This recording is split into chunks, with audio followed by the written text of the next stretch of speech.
మాజీ మంత్రి వైఎస్ఆర్సీపీ ముఖ్య నేత అయినటువంటి కొడాలి నాని గారు ఇటీవల తీవ్ర అస్వస్థతకైతే లోనయ్యారు. ఈ నేపథ్యంలోనే ఆయన ఆరోగ్యం మరింత క్షీణించిందని, అందుకే వారి కుటుంబ సభ్యులు అలాగే వైఎస్ఆర్సీపీ నేతలు కూడా ఇప్పుడు హుటాహుటీన హైదరాబాద్ పయనమయ్యారు అనేటువంటి వార్తలు సోషల్ మీడియాలో చక్కర్లు కొడుతున్న నేపథ్యంలో అసలు ఇప్పుడు కొడాలి నాని గారి ఆరోగ్య పరిస్థితి ఎలా ఉంది అనేది మనం విశ్లేషణ చేసుకుందాం. ప్రస్తుతం మనతో పాటు ఉన్నారు ప్రముఖ రాజకీయ విశ్లేషకులు జగదేవ్ గారు. వారితో మాట్లాడదాం. జగదేవ్ గారు నమస్తే అండి. నమస్తే అండి. కొడాలి నాని గారి ఆరోగ్యం మరింత క్షీణించింది అనేటువంటి వార్తలు వస్తూ ఉన్నాయి. అందుకే వారి కుటుంబ సభ్యులు అలాగే వైఎస్ఆర్సీపీ నేతలు కూడా ఇప్పుడు హైదరాబాద్కి పయనమయ్యారు అనేటువంటి వార్తలు వస్తున్న నేపథ్యంలో అసలు ఆ వార్తల్లో వాస్తవం ఉందా? నిజంగా కొడాలి నాని గారి ఆరోగ్య పరిస్థితి ఇప్పుడు ఎలా ఉంది అంటే ఏం చెప్తారు? ఇలాంటి సందర్భాల్లో మనం ఎంతవరకు నమ్మాలి ఏంటి అభాస్యం చేయకూడదు. కానీ అతనికి ఉన్న ఆరోగ్య పరిస్థితి సడన్ గా స్ట్రోక్ వచ్చిందన్నారు, అస్వస్థతకు గురైందన్నారు. దీంట్లో వాస్తవం ఎంత ఉందో తెలియదు. కానీ గత పరిణామాల దృష్ట్యా ఆలోచిస్తే చాలా అసభ్యకరంగా మాట్లాడిన సందర్భాలు ఉన్నాయి. వయసు చిన్న అంతరం పెద్ద అంతరం లేకుండా మాట్లాడడం. ఇదే చంద్రబాబు నాయుడు గారిని అరెస్ట్ చేసినప్పుడు ఆయనకి వయసు మీరింది, డాక్టర్ని చూపించాలి, లేదంటే దోమలు కొడుతున్నాయి, ఇబ్బంది పడుతున్నారంటే జైల్లో ఉన్నాక దోమలు కొట్టకపోతే రంబా ఓరస్ వచ్చి కొడతారా, లేదంటే ఈయనకేంటి ఏసీ రూములు ఇవ్వాలా అని ఎటకారం చేసిన మాటలు ఉన్నాయి. అంటే అలాంటి మంది మాట్లాడినప్పుడు ఇప్పుడు ఈయనకి కష్టం వచ్చినప్పుడు ఎవరు కూడా అయ్యో అనట్లేదు. మీరు అంటున్నారు కుటుంబ సభ్యులు సోకాళ్ళు కొంతమంది నేతలు ఎవరు లేరు, మహా ఉంటే ఆయన అనుచరులు, వైసీపీ నేతలు కూడా కాదు, వైసీపీ కార్యకర్తలు ఉంటే ఇద్దరు ముగ్గురు ఉంటే ఉండొచ్చు. కానీ నేతలు ఎవరు కూడా దగ్గర చేరనివ్వట్లేదు, వెళ్ళట్లేదు. ఎందుకంటే ఒక్కొక్కరుగా పార్టీ వీరుతున్నారు, ఇంకొంతమంది సైలెంట్ అయిపోతున్నారు. ఓకే. సో ఇతనికి జరిగిన ఏదైతే అస్వస్థత ఉందో అది అంత సివియర్ కాదని కూడా గతంలో మనం వార్తలో చూసాం. బట్ కొన్నిసార్లు కొన్ని సందర్భాల్లో ఓవర్ స్ట్రెస్ గురవడం కానీ, లేదంటే ఆయనకి జనరల్గా ప్రజలు ముద్దుగా పిలుచుకునే పేరంటే గుట్కా నాని అని అంటారు. సో ఆయన ఎక్కువగా పలుకులు లాంటివి తింటూ ఉంటారని, దానివల్ల ఎప్పుడు కూడా కఫము, థ్రోట్ ఇన్ఫెక్షన్ లాంటివి, ఫ్లమ్ లాంటివి చేరిపోయి ఇబ్బంది పడుతుంటారని కూడా బాగా సన్నిహితులు చెప్తే విన్నాను. అంటే కొడాలి నాని గారి ఆరోగ్యం గురించి చాలా వార్తలు అయితే ఇప్పటి వరకు సోషల్ మీడియాలో చక్కర్లు కొట్టాయి. ఆయనకి థ్రోట్ క్యాన్సర్ ఉందని ఒకసారి, గ్యాస్ట్రిక్ సమస్యతో ఆయన ఇబ్బంది పడుతున్నారని మరోసారి, లేదు ఆయనకి గుండెపోటు వచ్చింది, దానివల్లే ఆయన ఏఐజీ హాస్పిటల్లో అడ్మిట్ అయ్యారని మరోసారి, ఇలా రకరకాల వార్తలు ఇప్పుడు సోషల్ మీడియాలో చక్కర్లు కొడుతున్న నేపథ్యంలో ఏంటి అసలు నిజంగా కొడాలి నాని గారి ఆరోగ్య పరిస్థితి ఇప్పుడు ఎలా ఉంది అంటే ఏం చెప్తారు? అంటే వాస్తవానికి మీరు అన్నట్టు ఏషియన్ ఇన్స్టిట్యూట్ ఆఫ్ గ్యాస్ట్రోఎంట్రాలజీలో చేశారు. గ్యాస్ట్రోఎంట్రాలజీ స్పెషలే దానికి సంబంధించింది. ఏది గ్యాస్ట్రిక్ ఎక్కువ పోవడం వల్ల మొత్తం కాలేయము సంబంధించినవి, ఉదరం సంబంధించిన సమస్యలు ఉంటాయి. ఈ గుట్కా తినడం వల్ల ఏమవుతుందంటే జనరల్గా మింగితే ప్రమాదం, బయటికి ఊసేస్తూ ఉంటారు అంటారు. కానీ తెలుసో తెలియకుండా ఒక్కొక్కసారి గుటక వేసేస్తుంటారు. అవి వేసినప్పుడు ఏమవుతుంటుంది, చిన్న చిన్నగా అది లోపల ఇబ్బంది పెడుతుంది.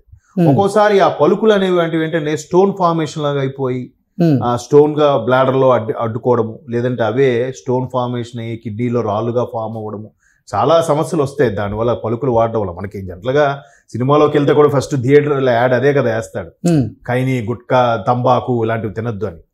సో ఆ సందర్భంగా ఆయన ఎక్కువ గుట్కా తింటుంటాడు కాబట్టి ఆయనకి థ్రోట్ ఇన్ఫెక్షన్ ఎక్కువ అవడం వల్ల అది థ్రోట్ క్యాన్సర్గా దారి తీసే అవకాశాలు కూడా ఉన్నాయని కూడా విన్నాం. అయితే ఇక్కడ ఈ ఏషియన్ ఇన్స్టిట్యూట్ ఆఫ్ గ్యాస్ట్రోఎంట్రాలజీలో జాయిన్ చేసిన నేపథ్యం ఏంటంటే ఉదరకు సంబంధించిన సమస్యలు ఎక్కువ ఉన్నాయి. ఒకటి, గ్యాస్ట్రిక్ ఫామ్ ఎక్కువైనప్పుడు ఏమవుద్దంటే కాళ్ళు చేతులు తేలిపోతున్నట్టుంటే గుండె దడ్ కొట్టుకుంటున్నట్టుంది గ్యాస్ట్రిక్ ఫామ్ అయితే. సో సమయానికి సరిగ్గా తిండి లేకపోవడము, లేదంటే సరిగ్గా నిద్ర లేకపోవడము, ఇలాంటి వాటి వల్ల ఖచ్చితంగా గ్యాస్ట్రిక్ ప్రాబ్లం అనేసి వస్తుంటాయి.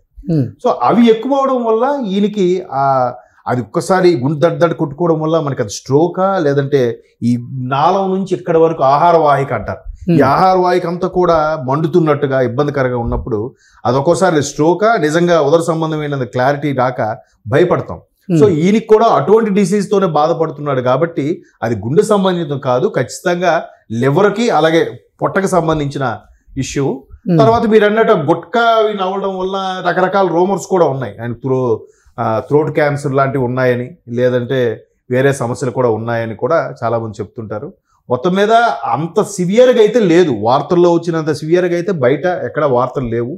బట్ సోషల్ మీడియాలోనే అతనికి ఎక్కువగా తీవ్రంగా ఉన్నట్టుగా తెలుస్తుంది. అంటే ఆయన ఆరోగ్యం క్షీణించిందని, అందుకే వారి కుటుంబ సభ్యులు కూడా హుటాహుటిన హైదరాబాద్ వచ్చేసారు అనేటువంటి వార్తలు వస్తున్నాయి. కాకపోతే ఇక్కడ నేను విన్న ఇంకో వెర్షన్ వార్త ఏంటంటే, వరుసగా ఈ మధ్య కాలంలో గత ప్రభుత్వ హయాంలో నోటుకొచ్చినట్టు వాగిన వాళ్ళందరూ కూడా ఒక్కొక్కరుగా ఓచలు లెక్క పెట్టే పరిస్థితి వస్తుంది.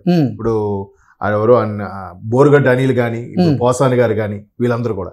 సో నెక్స్ట్ కొడాలి నానియే ఆ నెక్స్ట్ టార్గెట్ ఆయనే అవబోతున్నాడని వినిపిస్తున్న వార్తల నేపథ్యంలో ఈయన ఈ విధంగా కొంత అనారోగ్య పరిస్థితులు క్రియేట్ చేసి అక్కడి నుంచి ఇక్కడికి హైదరాబాద్కి షిఫ్ట్ అయిపోతే ఇమీడియట్గా అరెస్టులు అలాంటివి ఉండవు. ఒకవేళ వచ్చినా కూడా ఇక్కడ ఇంటర్పోల్ పోలీసులకి ఇన్ఫార్మ్ చేసి రావాల్సి ఉంటుంది, అంతర్రాష్ట్ర పోలీసులకి ఇన్ఫార్మ్ చేసి అరెస్టులో ఉంటాయి. కాబట్టి అంత ఇది ఒక రకమైన డ్రామా అనే వాళ్ళు కూడా ఉన్నారు. ఎవరి కష్టం వాళ్ళకి కష్టంగానే అనిపించవచ్చు. ఎందుకు అంత సింపుల్ గా ప్రజలు కూడా సింపుల్ గా ఇది ఒక పెద్ద డ్రామా అంటున్నారంటే, గతంలో ఇతను ప్రవర్తించిన తీరును బట్టే. ఇతను ఏదైతే చంద్రబాబు గారిని అరెస్ట్ చేసినప్పుడు లేదా ఆయనకు ఒంట్లో బాలినప్పుడు అదంతా యాక్షన్, ముసలోడు యాక్టింగ్, ముసలోడే ఆయన చంద్రబాబు నాయుడు గారనో లేకపోతే పెద్దవాళ్ళని గౌరవం ఇవ్వడం అవే ఉండేది కాదు కదా. ఎటకారంగా ఒక 420 ఆయన ఒక ముసలోడు ఓవర్ యాక్షన్ చేస్తున్నాడు ఇలాంటి పదజాలను వాడేవాడు. అలా వాడేవారు కాబట్టి ఇప్పుడు ఈయన నిజంగా సఫర్ అవుతున్నా కూడా ఎవరు నమ్మట్లేదు. అలా అమ్మా పూలి కథలాగా అయిపోయింది. మొదటి నుంచి సభ్యతగా చక్కగా ఉంటే అయ్యో ఈయన బాగాలేదా, అరే కష్టం వచ్చినప్పుడు ఇలాంటప్పుడు రాజకీయాలు మాట్లాడేవంటే అనేవారు. కానీ ఎప్పుడైతే గతంలో ఎవరికైనా నోటుకు వచ్చినట్టు మాట్లాడారు. అంటే మీరు చెప్పినట్లుగా కొడాలి నాని గారిని అరెస్ట్ భయం వెంటాడుతోందా? ఈ రాజకీయ పరమైనటువంటి ఒత్తిళ్ల వల్లే ఆయన ఆరోగ్యం క్షీణించిందా, లేదంటే ఆరోగ్యం క్షీణించడం ఒక వ్యూహమా? అంటే ఏం చెప్తారు? మొదటిది భయం అయితే ఉందండి. బయటికి మాత్రం మేకపోతు గాంభీర్యం ప్రదర్శిస్తున్నప్పటికీ మొదటిదైతే భయం ఉంది. ఎందుకంటే కేవలం వాళ్ళ సామాజిక వర్గంలోనే ఒక పిక్నిక్ లాగా కార్తీక వనభోజనాల్లో వాళ్ళ సామాజిక వర్గం చెందిన వ్యక్తే ఆయన మరీ ఇంత దారుణంగా మాట్లాడుతున్నాడు, ఆయన తల తీసుకొస్తే ₹1,00,00,000 ఇస్తానని కూడా ప్రకటించాడు ఒక వ్యక్తి. అంటే ఆ సొంత సామాజిక వర్గంలోనే ఎంత వ్యతిరేకత ఏర్పడిందో చూడండి. సో అలా వ్యతిరేకత ఏర్పడినప్పుడు మనిషి అన్నవాడు ఇవాళ పార్టీ ఉండొచ్చు, రేపు పార్టీ ఉండకపోవచ్చు, ఇవాళ ఈ గవర్నమెంట్ ఉండొచ్చు, ఇంకోసారి ఇంకో గవర్నమెంట్ ఉండొచ్చు. కానీ ప్రజాప్రతినిధిగా ఒక మనిషిగా మనుగడ సాధ్యం కాదనమాట. అంటే సొంత సామాజిక వర్గం వల్లే అతను అంతగా వ్యతిరేకిస్తుంటే నెక్స్ట్ ఆయన భవిష్యత్తు ఏంటి? ప్రశ్నార్థకమే కదా. సో అలాంటి ప్రశ్నార్థకమైనప్పుడు ఇంకా ఆయన ఎవరు కాపాడుతాడు, ఆయన వైపు ఎవరు మాట్లాడతాడు, ఆయన వైపు ఎవరు సపోర్ట్ గా నిలబడతారు? ఒక 10 మంది కుర్రోళ్ళు వెళ్ళి ఇంటి మీదకి రాళ్ళును టమాటాలు ఇసిరితేనే ఎవ్వరు ప్రశ్నించలే, మంచి పని అయింది నీకు అవ్వాలా అన్నారు తప్ప అయ్యో ఏంటి దీని మీద రాళ్ళు ఇసురుతున్నాను కూడా ఒక్కడు కూడా అనలే. ఎందుకు అనలేపారు అంటే 10 మంది దగ్గర కూడా ఆయన మంచి అనిపించుకోలే. సో ఖచ్చితంగా మీరు అన్నట్టు ఓటమితో పాటు ఈ అరెస్టు భయం ఉంది. దాన్ని కాస్త డ్రాగన్ చేయడానికో తప్పించుకోవడానికో ఈ అనారోగ్యము అస్వస్థత పరిస్థితిని మరి కాస్త డ్రాగ్ చేస్తున్నారేమో అనిపిస్తుంది. మేబీ నిజంగా సఫర్ అయితే అయ్యుండొచ్చు.